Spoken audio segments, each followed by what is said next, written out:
আছেন, আশা করি সকলে ভালো আছেন। আজকে আমি দেখাবো কি করে হাতের নাগালে থাকা সারগুলি দিয়ে গাছের পরিচর্যা করতে হয়। এইটা হলো চাল ধোয়া পানি,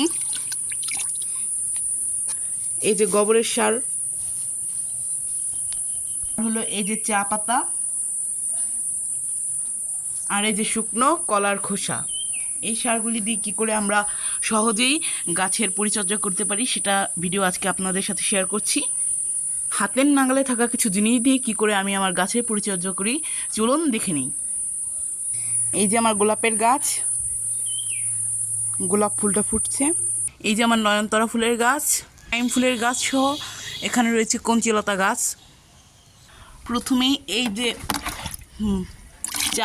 প্রথমেই এই চাল ধোয়া পানি আমরা ব্যবহার করতে পারি লাউ গাছ, কুমড়ো গাছ, এই সমস্ত গাছে। এই সারটি লাউ গাছ বা কুমড়ো গাছের গোড়ায় দিচ্ছি। এখানে আমি লাউ গাছের গোড়ায় দিয়ে নিচ্ছি, এটিকে আমি আমার কুমড়ো গাছের গোড়ায় দিয়ে দিচ্ছি ভালোভাবে। এই যে আমার কুমড়ো গাছ, কিছুদিন আগে এখান থেকে আমরা কুমড়ো শাক নিয়ে খেয়েছি। এটি চাইলে আমরা অন্যান্য গাছের গোড়াও দিতে।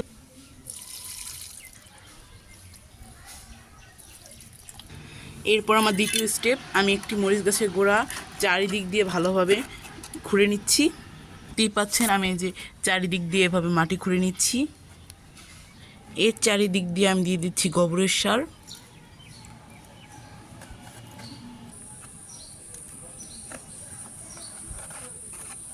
এরপর দিয়ে দিতে হবে চা পাতা। এরপর আমি এর মধ্যে দিয়ে দিচ্ছি চা পাতা। আমার কাছে খুব কম ছিল, আমি আপনাদের এভাবেই দেখিয়ে দিলাম। এখানে আমি আমার একটি গোলাপ গাছের গোড়া ভালোভাবে খুঁড়ে নিচ্ছি, এভাবে খুঁড়ে নেব। আপনাদের বলতে ভুলেই গিয়েছিলাম যে আমার ড্রাগন ফলের যে ডালটি লাগিয়েছিলাম সেখান থেকে একটি নতুন ডাল বেরিয়েছে। এরই মধ্যে আমি যথানিয়মে দিয়ে দিচ্ছি গোবরের সার। এরপর আর কি দিয়ে দিতে হবে চা পাতা।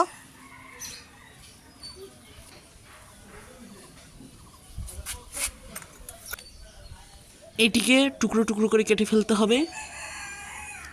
এভাবে টুকরো টুকরো করে কেটে নিয়েছি।